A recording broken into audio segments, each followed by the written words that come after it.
Hey everybody, I've made chili a lot of times for a lot of different events, parties, potlucks, things like that. So I thought I would make a little video because lots of people wanted the recipe, and I figured I would just make a video so that way you could kind of see how I do it and not have to read from a piece of paper. So first we'll go over some of the things that we need. I use ground beef 9 times out of 10. The times that I don't, I use steak, but that's when I'm rich, and I'm not rich right now. And when you buy your ground beef, it'll have a little ratio here. This is 96:4, which means it's only 4% fat. I got 1 bell pepper green, other bell pepper red, 2 jalapenos. You gotta have an onion. Lots of people don't like onions in their food.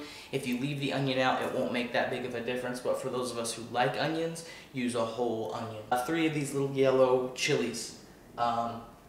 None of these peppers except for the jalapenos are really spicy. I'm gonna let the spices and everything else kind of do that. Tomato sauce, 2 cans for this recipe, and 2 cans of tomatoes. Some people like, you know, stewed tomatoes with the big whole chunks and everything. I don't like tomatoes unless they're cooked in something and cooked down and flavored like everything else in the dish. So I go with petite cut because they're very small. And then beans, and then beans, and then beans. Lots of people like kidney beans. I don't care for them as much as I like black beans. 1 can of those, and then 2 cans of just the pinto beans.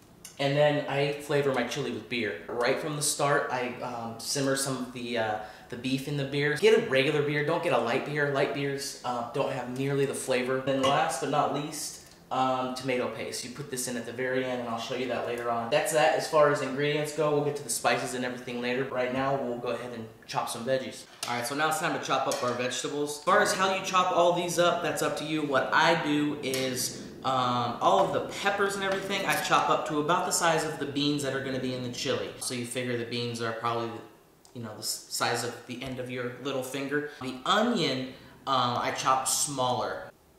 All of these peppers come with seeds in them, and that's important for the flavoring of the chili.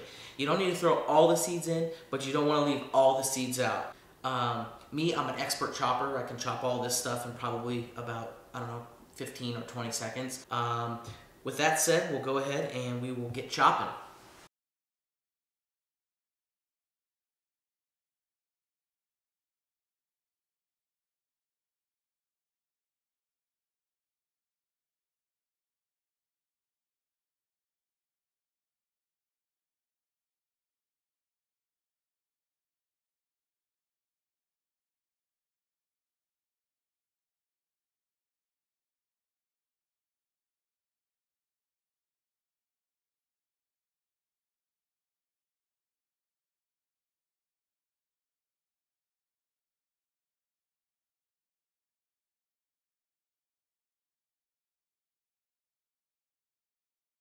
Okay, so now that we have all of our vegetables chopped up, heat 2 or 3 tablespoons of vegetable oil in a large skillet. We're gonna saute these vegetables. Another thing I do is once these get going in there, I add a few teaspoons of the beer, and then I add a few more teaspoons of the beer later on to the beef, and then the rest I just throw right in the pot. Always wash your hands.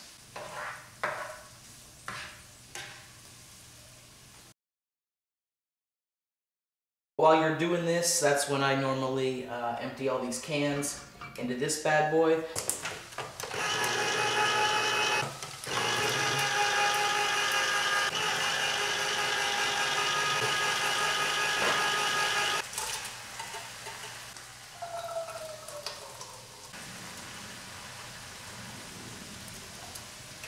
A little bit of beer.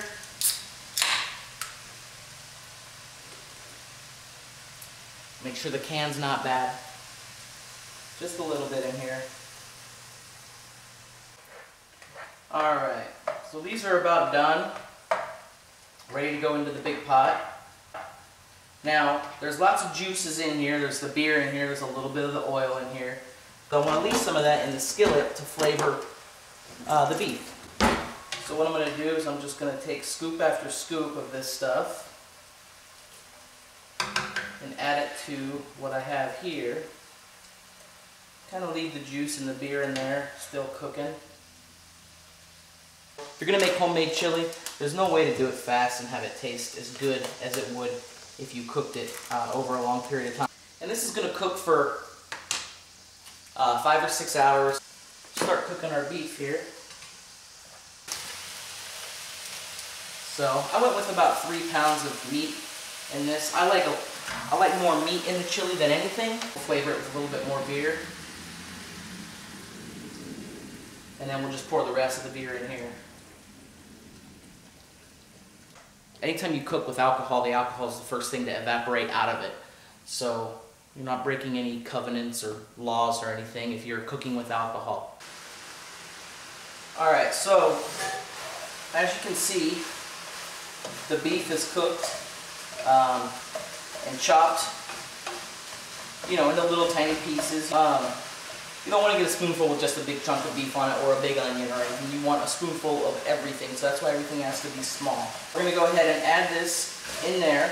Now it's all ready. Everything that's going to cook in there is in there except for your spices and your tomato paste. About an hour before you eat, you add tomato paste.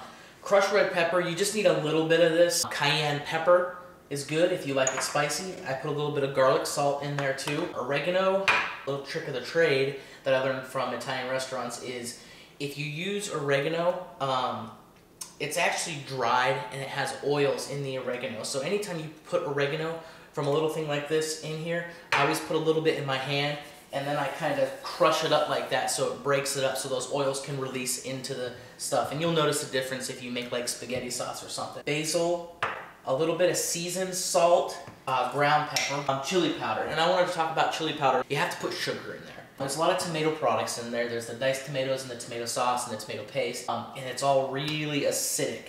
So what the sugar does is it helps to neutralize some of the acidity in it. It makes it so it doesn't burn coming out the other end. So there's not exact measurements on any of this stuff. It's just, as far as the spices go, you just kind of do it. So I'll just kind of do it. You can watch me.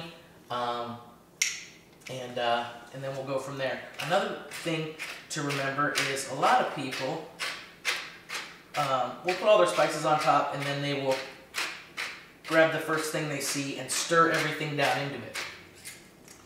And one of the tricks that I learned from my mom that I thought she was crazy, but then it was actually confirmed at a restaurant is just leave the spices on top.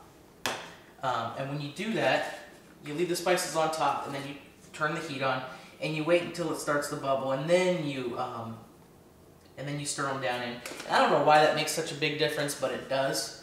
So with the oregano, you want to put it in your hand. And obviously some of that stuff is still going to release some of the oils, but when you go like this and you grind it up finely in your hand, it'll break all those little leaves and it'll release those oils in there that are so good. So with the sugar, you don't want to just sprinkle a little bit in there. You can put a lot of it in there because there's so much tomato in there and there's so many peppers and spices that it's not going to make it sweet. You don't want to dump it in there, but you can be kind of liberal with it. Just like that. Turn the heat on medium. And then we'll just leave all the spices on there like that. And you leave it uncovered, that way, stuff can evaporate and it'll cook down.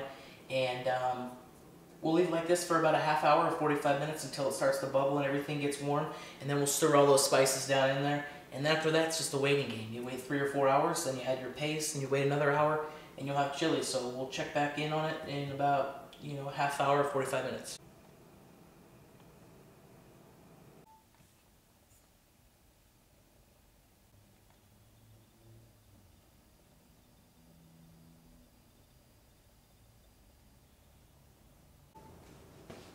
Alright, so now you can see everything's bubbling up.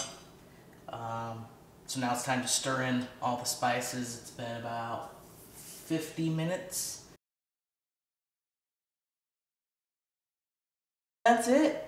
I mean, it already looks pretty good, looks ready to eat, but we want to let it sit and cook for at least a couple more hours.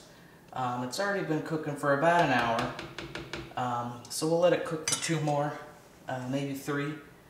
We'll add the tomato paste about an hour before we're ready to go. Alright, it's a few hours later. We've added the the tomato paste that we wanted, and it thickened it up. As you can see, it's way thicker. All you gotta do is add some cheese on top, and it's even better the second day. That's it.